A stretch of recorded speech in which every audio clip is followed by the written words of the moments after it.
শুটিংয়ের কথা দুবাইতে, তো সেটা আমি ক্যান্সেল করে আমি চলে আসছি।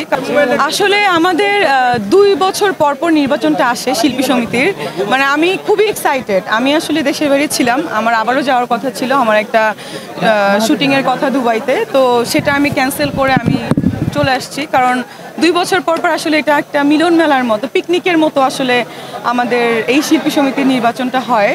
সো এটাই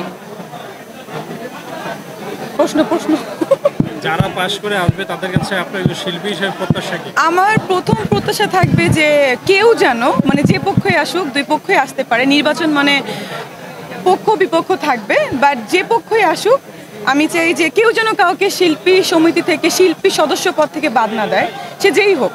মানে এটার জন্য, এটা আমার প্রথম দাবি থাকবে, শুধু আমার না, আমি আসলে সবারই একই কথা সবাই বলতে পারে না, আমি সবার হয়ে কথাটা বলছি।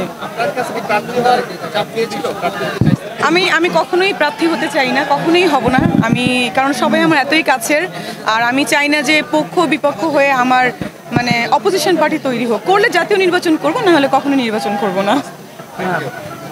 Thank you.